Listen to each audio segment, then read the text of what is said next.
जय श्री कृष्णा। सादर प्रणाम। मैं बसंत कुमार आनंदवन से अपने विचार आप लोगों तक शेयर कर रहा हूं। आनंदवन एक ऐसी मुहिम है जो धरा को हरा भरा बनाने के लिए प्रयास कर रही है और आगे भी करेगी।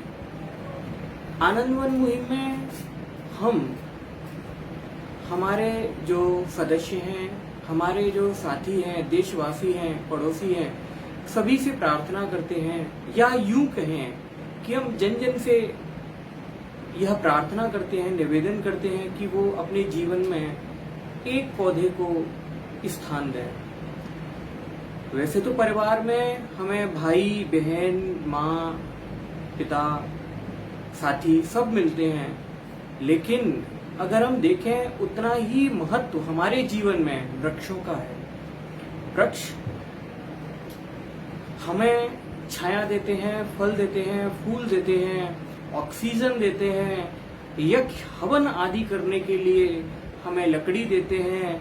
हमारे घरों की सुरक्षा करने के लिए जो हमारे गेट वगैरह तैयार किए जाते हैं उनमें भी जो लकड़ी आती है वो हमें वृक्ष देते हैं।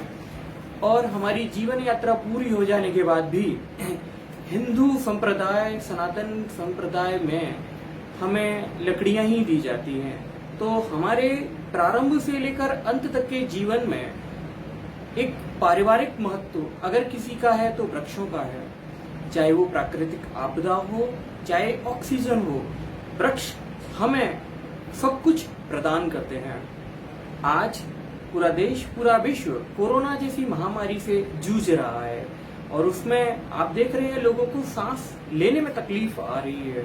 शुद्ध वायु जीवों के लिए नितांत आवश्यक है।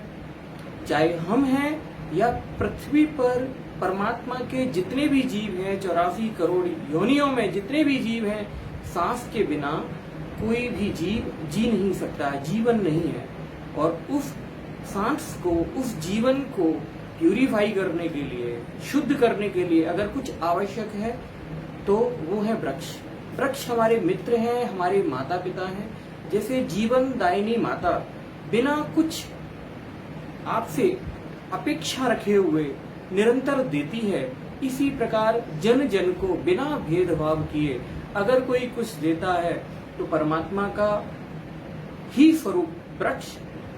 आपने देखा होगा कि लोग वृक्षों को पूजते हैं।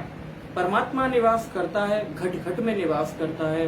हमारे सनातन धर्म में माता तुलसी, पीपल का वृक्ष, बरगद का वृक्ष आदि ऐसे अनेकों वृक्ष हैं जिनको हम परमात्मा स्वरूप में पूजते हैं। और परमात्मा का यही स्वरूप है कि वो घट घट में है, जीव जीव में है। तो आज तक हमने हमेशा प्रकृति से लिया ही है।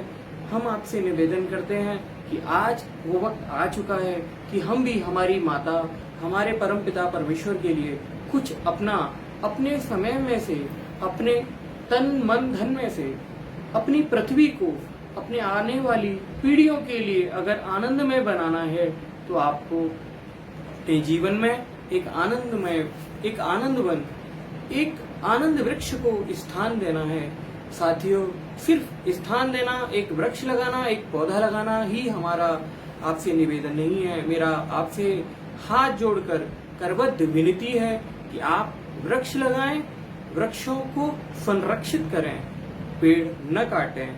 आज जितनी भी प्राकृतिक आपदाएं हैं, चाहे आप देखें, चाहे बिहार है या अन्य देश हैं या राज्य हैं, सब में जब बाढ़ आती है तो उनसे हमारी रोकथाम करने के लिए हमारे साथी एक फौजी के रूप में अगर कोई खड़ा रहता है तो वृक्ष रहते हैं।